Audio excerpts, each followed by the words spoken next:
우리 다 같이 33절과 42절 두 절을 같이 읽겠습니다. 이와 같이 너희도 이 모든 일을 보거든 인자가 가까이 곧 문 앞에 이른 줄 알라. 그러므로 깨어 있으라. 어느 날에 너희 주가 임할는지 너희가 알지 못함이니라. 아멘. 오늘 우리에게 주시는 하나님의 말씀 마태복음 24장 40절에서 51절 말씀으로 인자가 문 앞에 이른 줄 알고 깨어 있으라 하는 제목으로 하나님 말씀을 선포합니다. 인자가 문 앞에 이른 줄 알고 그러면은 깨어 있을 수 있겠죠. 깨어 있으라 하는 말씀을 성경 여러 군데서 근신하라, 정신 차리고 깨어 있으라, 정신 차려서 근신하라 하는 말씀이 복음서에도 바울 서신에도 또 이렇게 베드로 서신에도 나오죠. 이렇게 성경 여러 군데서 깨어 있으라 하는 말씀을 말씀하고 있어요. 그러면 깨어 있는 것이 어떻게 하는 것이 깨어 있을까요? 우리 몸은 깨어 있을 수가 없잖아요. 잠도 자야 되고 쉬기도 해야 되고 그렇게 되는데 그러면 무엇이 깨어 있어야 될까요? 우리의 심령이, 그러니까 우리의 영이 날마다 깨어 있어야 된다는 것입니다. 그 깨어 있는다는 것은 생명이신 주 예수 그리스도와 함께 늘 이렇게 동행하는 거예요. 그러니까 생명이신 주님과 주님의 말씀을 늘 마음에 간직하고 그 말씀 안에서 순종하고 주님을 따라가는 것입니다. 이렇게 깨어 있는 하나님의 자녀들은 주님이 문 앞에 이르렀다고 불안해한다든지 두려워한다든지 걱정한다든지 염려하는 일이 없게 되죠. 그래서 주님께서 내일 오신다 할지라도 우리 마음이 평안하고 또 주님이 오시는 그날에 맞이하기 때문에 그날이 행복한 거예요. 그날이 정말 기다려지고 기대가 되고 주님의 그 날을 바라보면서 우리가 주님이 주시는 은혜와 평강 속에서 살게 된다 하는 것입니다. 오늘 여기 33절 아까 봤는데요. 이와 같이 너희도 이 모든 일을 보거든, 그러죠? 이 모든 일을 본다는 거죠. 이 모든 일이 그럼 어떤 거예요? 바로 위에 보면 무화과 나무의 그 가지가 연하여지고 잎사귀를 내면 여름이 가까운 줄을 아나니, 그러죠? 무화과 나무의 가지가 연하여지고 이파리가 이렇게 나는 것, 이것은 비유라는 것입니다. 이처럼 교회가 잎만 무성한 무화과 나무처럼 주님이 그걸 열매라고 하지 않은데 열매인 척하는 거예요. 열매인 척하고 열매로 생각하고선 이렇게 탐스러운 열매 잘 맺었지요 하고 나가는 거예요. 이러한 일들이 보거든, 그러죠? 이스라엘 사람들은 이 보는 것을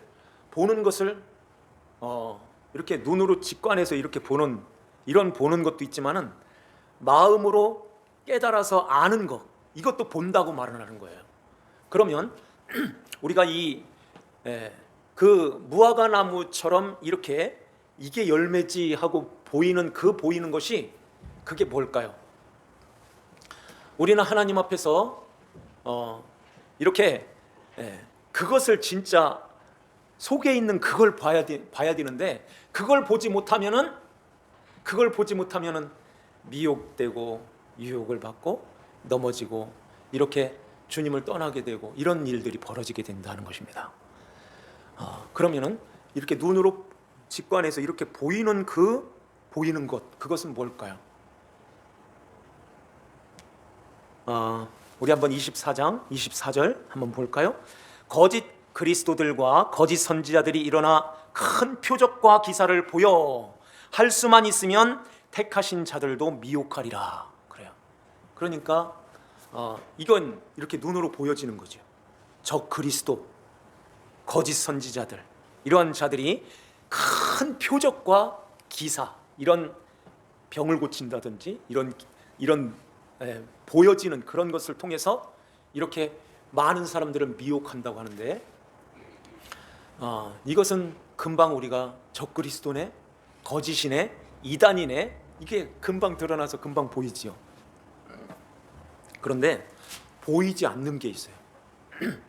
이걸 보이지 않는 것은 진짜 분별하기가 너무 어렵고, 그냥 이렇게 봐서는 야, 예수 잘 믿는다, 이렇게 봐서는 정말 저렇게 믿어야 돼, 모든 사람들이 이렇게 우러러보는 그런 가운데서도 아닐 수 있다는 것입니다. 그것이 마태복음 7장에 보면은 주여 주여 한다고 다 천국 들어가는 게 아니야, 아버지 뜻대로 행하는 자가 천국 들어간다 하는 말씀하시죠. 그러면서 주님의 이름으로 우리가 선지자 노릇했습니다. 주님의 이름으로 귀신도 쫓아내고 주님의 이름으로 많은 권능을 행하였습니다. 이거 알아보겠어요? 주님의 이름을 불러가면서 주님의 이름으로 하는데 주님께서는 불법을 행한 자들아 내게서 떠나가라 그래요. 이거 어떻게 하겠어요? 주님이 보실 때는 불법인데 많은 사람들이 볼 때는 이야, 신앙생활 잘한다, 저렇게 해야 된다, 이렇게 하면서 그걸 쫓아가고 있는 거예요. 그걸 어떻게 분별할까요?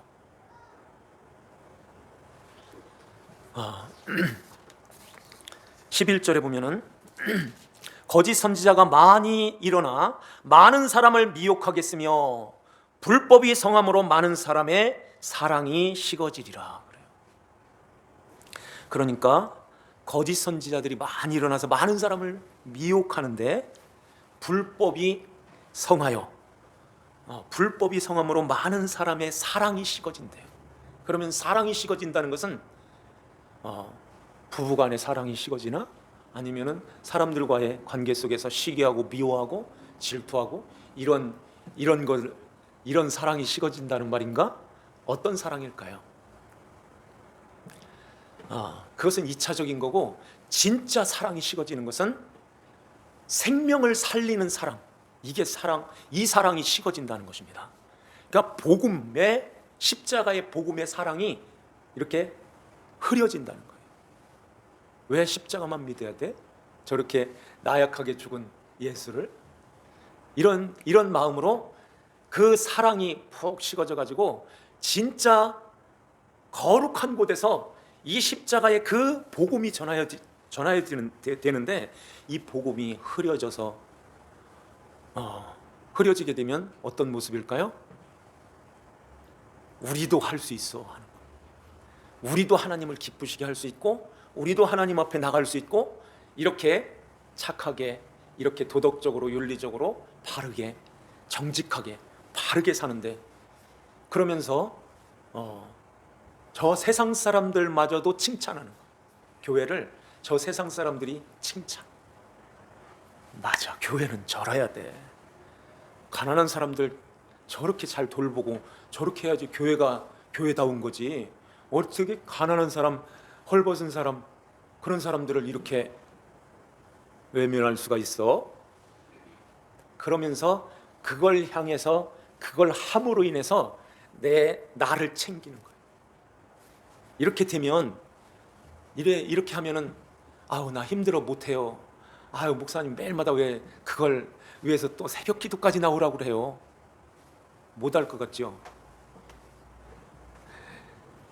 불이 붙어가지고 더 열심히 하는 거예요. 그 자체가 뭐 잘못됐다는 것은 아니고, 그걸 향해서, 그걸 위해서, 그것으로 인해서 나를 챙긴다니까요.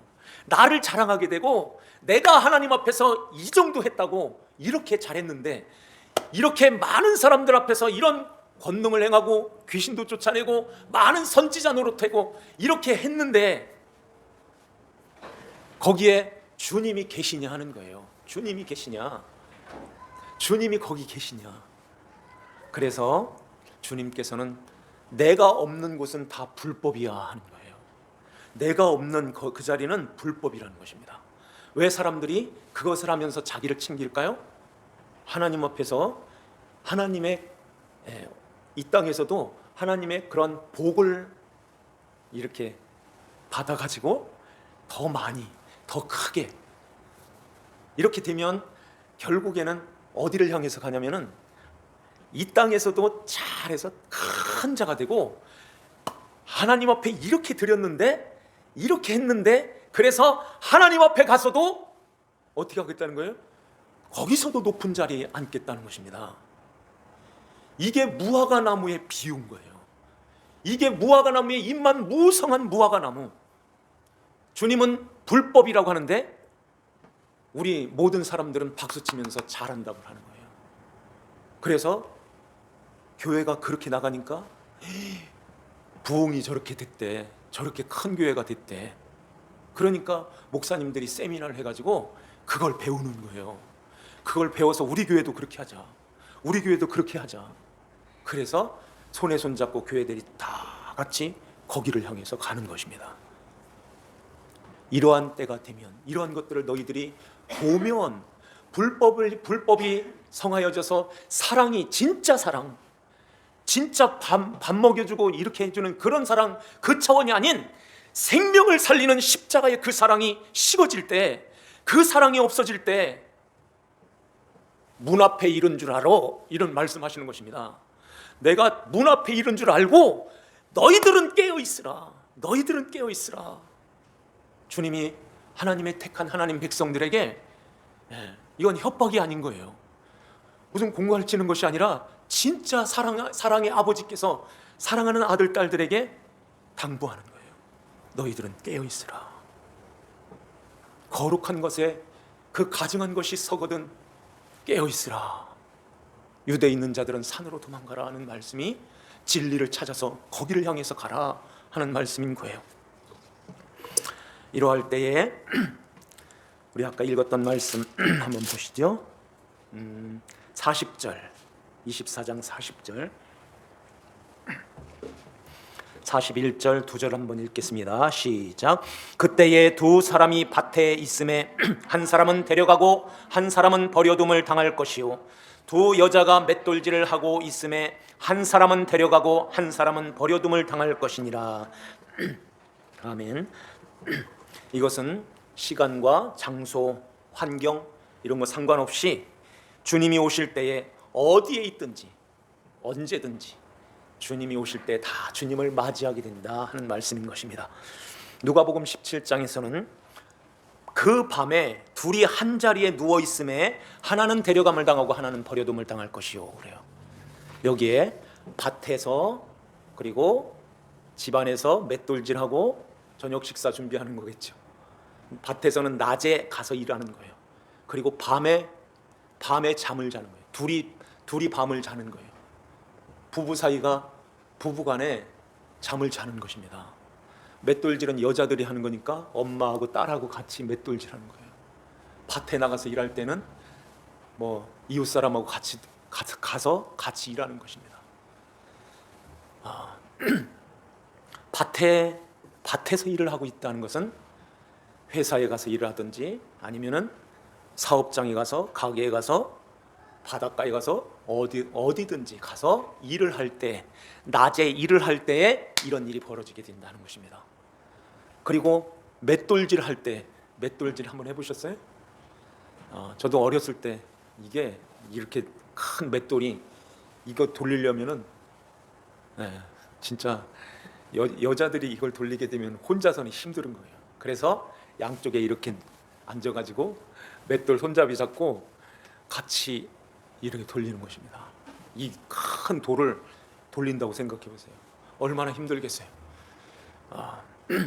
그렇게 맷돌질을 하여 저녁을 준비하는 시간, 밤중에 이제 잠을 자는 시간, 이 시간. 그런데 이것은 주님이 오실 때가 가까웠을 때 우리는 어디에 있든지 상관없다는 그 말씀하는 것입니다. 그러니까 주님이 내일 오신다 할지, 만약에 내일 오신다 그러면 어떻게 하실래요? 직장 가시겠어요? 교회에 가서 예수님 맞이해야지, 이럴 필요가 없다는 것입니다. 교회 가서 있든지 아니면은 직장에 가서 있든지 밤에 잠을 자든지 저녁을 준비하든지 아무 상관이 없는 거예요. 그리고 또 주님이 내일 오신다는데 뭐 일할 게 뭐가 있어? 곧 오신다는데 무슨 돈을 벌어? 그럴 이유가 없는 것입니다. 이왕이면은 좋은 밭에 가서 트랙터 딱 대고선 이렇게 농사지면 얼마나 좋겠어요. 산비탈질 그런 밭에 가가지고선 아이고 트랙터도 안 들어가지 경운기 굴렀대. 이런 밭에 가서 일하고 싶으세요? 이왕이면은 좋은 밭에 가서 일을 해야죠. 돌아가지도 않는 그 맷돌 돌리겠어요? 믹서기로 갖다 돌리지. 아유 잠 잔 것 같지도 않아. 아유 몸이 이렇게 그런 데서 자고 싶으세요?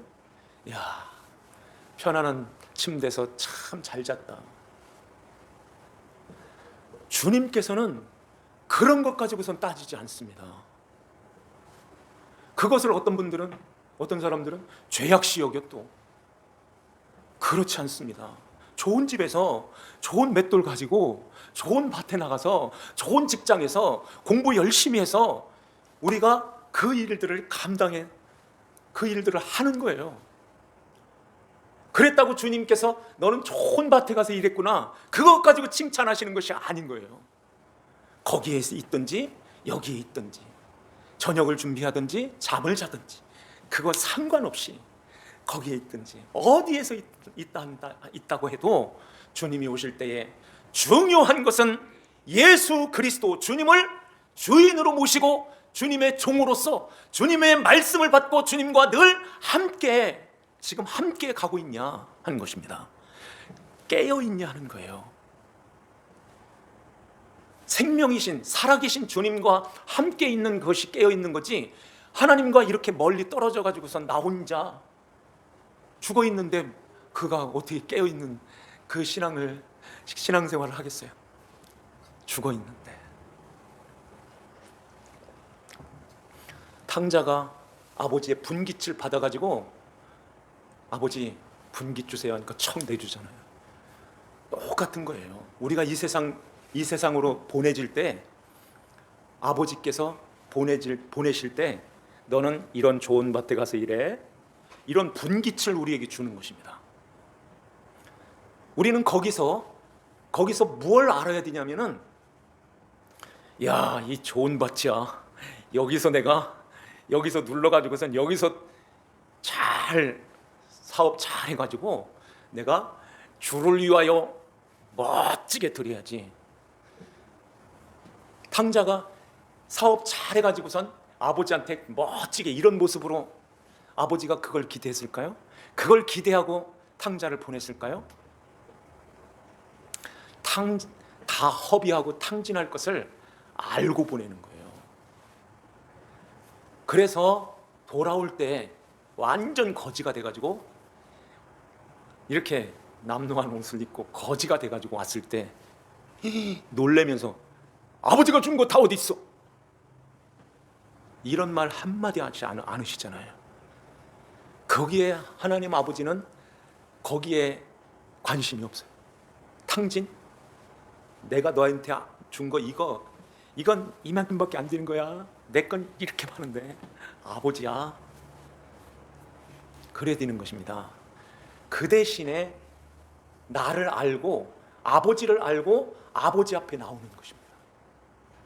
그런데 좋은 밭, 좋은 맷돌, 좋은 침대 여기가 좋사오니 하고 거기에 머물러서 그걸 위해서 더 편하게 더 좋은 것으로 그것만을 위해서 그렇게 매진해서 그렇게 살게 되면 어떻게 될까요? 잘 먹고 잘 살고 편안히 누워있는 거기가 돼지 우리인 것입니다. 그 잘 먹고 잘 먹는 그게 주업 열매인 거예요. 잘 생각해 보세요. 거기 그 구도의 그 환경 속에서는 왜 내가 쟤보다 못해? 왜 내가 쟤보다 아이고 나보다 좋은 침대? 200만 원짜리 사야지. 아이고 200만 원짜리? 1000만 원짜리 사야지. 이런 마음을 놓을 수가 없는 거예요. 겨우 30평? 내가 60평 살 거야. 60평? 80평도 있다던데? 그게 끊이지를 못하는 거예요. 그런 마음을 가진 그 자리는 돼지가 그러는 것입니다. 모든 사람들이 다 근리가는데 우리도 마찬가지로 다 거기에 있었는데 깨닫게 되는 거예요. 성령이 우리 안에 오셔서 깨닫게 하신 거예요. 이 밭 전부 이게 전부 아니야. 이거 맷돌 잘 돌아간다고 이거 전부 아니야. 좋은 침대 이게 전부가 아니야. 하나님의 나라, 그 나라에서는 아버지 하나님과 함께 사는 그 나라는 얼마나 좋겠니? 그 좋은 침대 누워가지고선 이것도 좋은데 아버지 하나님 나라에서는 얼마나 더 좋을까? 이거 배우라고 그걸 주는 거예요. 이거 배우라고 잘 되기도 하시는 거예요. 또 와르르 무너졌을 때 이게 또 아니네요 하고 깨닫고 주님밖에 없네요. 이거 배우는 것입니다. 그래서 어떤 때는 이렇게 무너지기도 하고 몸도 망가지기도 하고 날로 후퇴되어져 가고 이런 모습으로 우리 인생이 올라갔다가도 내려가고 조금 올라갔다가도 내려가고 이런 굴곡의 인생을 하나님이 허용하시는 거예요. 거기서 우리는 알면 되는 거예요. 깨달으면 되는 것입니다. 잘 먹고 잘 살고 그게 우리 인생의 목적이 아니라 그걸 통해서 그 나라를 배우고 주님을 배우고 그 아버지 앞에 더 가고 싶어요. 빨리 가고 싶어요. 주님이 얼른 오셨으면 좋겠어요. 이 모습으로 가는 것입니다. 요 상태가 깨어 있는 거예요. 이게 깨어 있는 거예요. 이렇게 깨어 있으라. 그 날에는 너희 주가 어느 날에 너희 주가 임할는지 너희가 알지 못함이니라. 36절에 보면은 그러나 그 날도 그때도 아무도 모르나니 하늘의 천사들도 아들도 모르고 오직 아버지만 아시느니라 그래요. 하나님 아버지만 아시도록 비밀로 하셨어요. 왜? 깨어 있으라고. 그걸 알면은 절대 깨어 있지 않아요. 그걸 모르기 때문에 날마다 긴장하고 주님이 언제 오시지? 주님이 바로 오시겠나? 늘 이렇게 기대하고 그 주님을 바라보고 주님을 또 의지하고 이렇게 믿음 안에서 우리가 살아가게 되는 것입니다. 그러는 가운데서 우리는 어떻게 살아야 될까요? 44절에 이러므로 너희도 준비하고 있으라. 생각지 않은 때에 인자가 오리라. 45절 46절 다 같이 한번 읽겠습니다.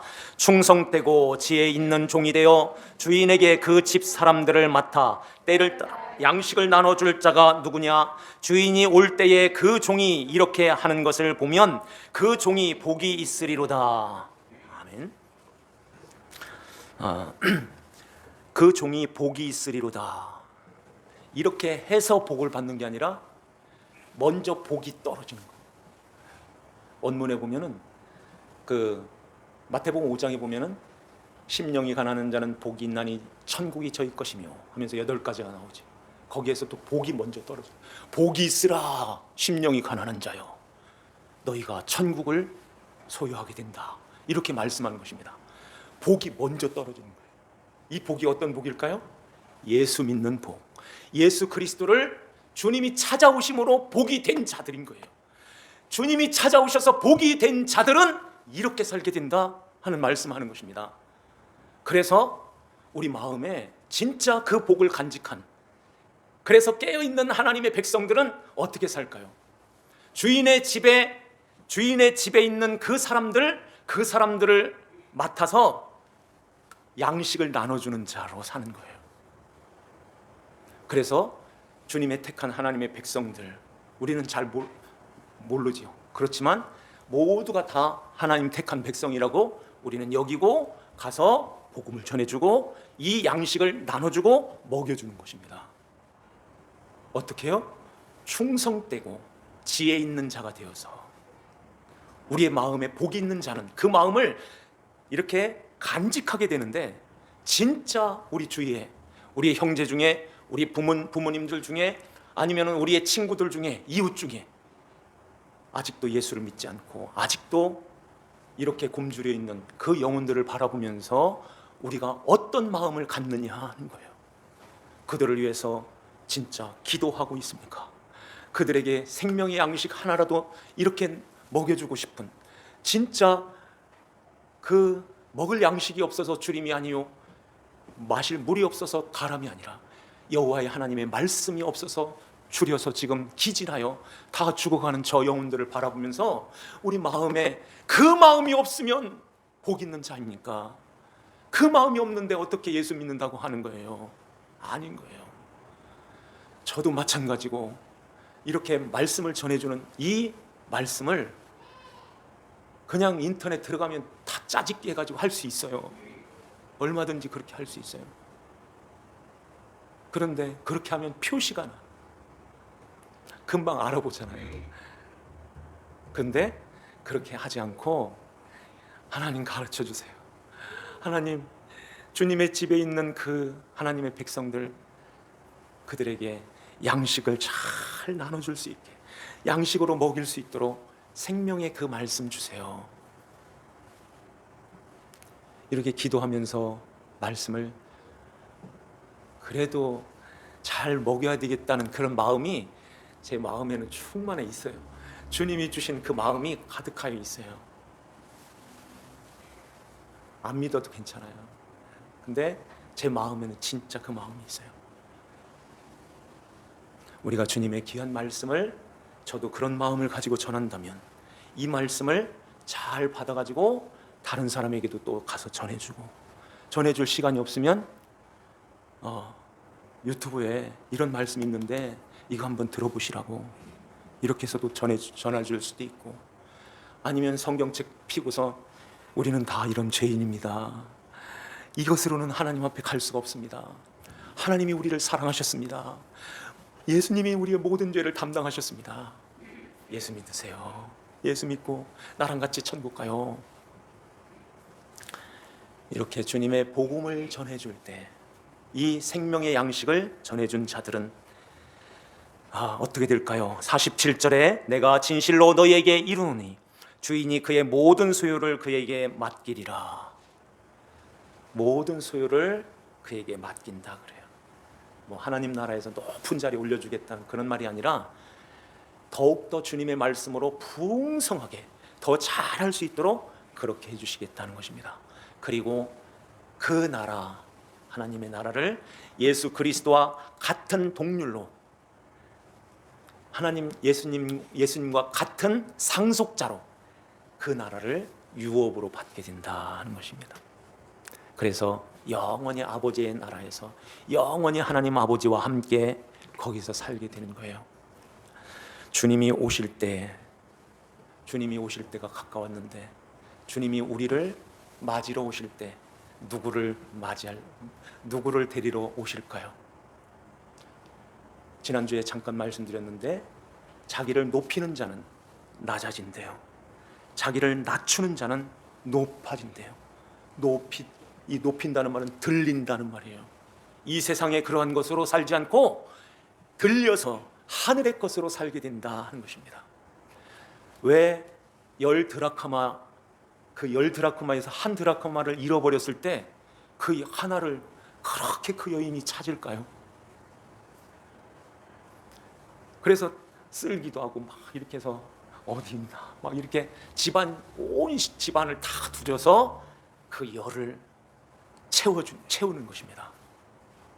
왜 그렇게 9개나 있는데 뭘 하나 갖고 그래? 드라크마 뭐가 그렇게 소중하다고? 왜 소중할까요? 그 10드라크마는 신랑이 준 것이기 때문에 그래요. 신랑이 주었기 때문에 신랑을 맞이하려면은 10드라크마 이걸 목걸이에다가 이렇게 끼워가지고 열을 맞춰야 되는 것입니다. 열이라는 것은 완전한 거예요. 하나님이 주신 그 완전한 믿음, 그 믿음을 우리는 간직할 때, 그 믿음 안에서 주님이 나를 위해서 해주신 주님에 대한 그 믿음, 예수 그리스도 주님을 믿는 그 믿음, 그것이 열로 가득하여 이렇게 주어졌을 때에 주님께서 오셔서 그 믿음을 보시는 거예요. 그래서 내 아들 맞구나, 내 신부 맞구나 하고서 주님이 우리를 맞이하여 주시는 것입니다. 주님이 오실 때에 여러 정황, 여러 징조, 눈으로 보이는 그 징조, 아까 말씀드린 대로 보이지 않는 가운데서 거룩한 곳에 가증한 것들이 선 것을 볼 때 문 앞에 다가와 있네, 주님이 문 앞에 지금 다가와 있네, 이거를 알고서 우리는 깨어있으라, 깨어있는 그런 신앙생활 잘해야 될 줄 압니다.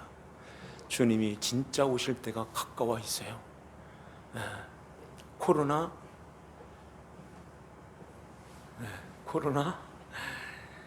이런 거 무서워하면 안 돼. 앞으로 더 큰 일들이 엄청나게 우리 앞에 다가올 거예요. 그럼에도 불구하고 우리는 놓치지 말아야 될 거, 하나님께 예배하는 것입니다. 하나님께 나가는 거예요. 주님 앞에 예배로 주님께 영광을 돌리고 하나님 앞에 나갈 때 그 말씀 가운데 주님을 만나게 되고 또 그 말씀 붙들고 또 믿음 안에서 살아가는 거예요. 이렇게 깨어있는 하나님의 백성들로 우리가 신앙생활 잘해서 신랑 되신 예수님 오실 때에 영광 중에 주님을 아멘, 주 예수여 오시옵소서, 주님을 맞이하는 저와 여러분들 다 되시기를 주님의 이름으로 축원합니다. 기도드립시다. 하나님 아버지 감사드립니다. 저희들을 주님께서 사랑하여 주시고 오늘도 주님의 은혜 가운데 우리 아버지 하나님 말씀 가운데서 함께 은혜를 나누게 하시니 감사드립니다. 주님이 오실 때가 가까웠음에 저희들 날마다 깨어있어 근신하여 정신을 차리고 우리 예수 그리스도와 주님과 늘 교통하는 가운데서 주님과 동행하며 살아갈 수 있도록 성령 하나님께서 저희들을 붙들어 주시고 인도하여 주시옵소서. 미혹하는 것, 유혹하는 것들이 많이 있습니다. 하나님, 우리 앞에 이런 환난이 다가오고 있습니다. 이러한 가운데서 우리가 좌우로 치우치지 아니하고 오직 주님만을 바라보고 주님만을 의지하며 믿음으로 승리하며 살아가는 하나님 자녀들 다 되게 하여 주시옵소서. 아버지 하나님께 감사드리옵고 저희들을 구원하신 주 예수님의 이름 받들어 기도하옵나이다. 아멘.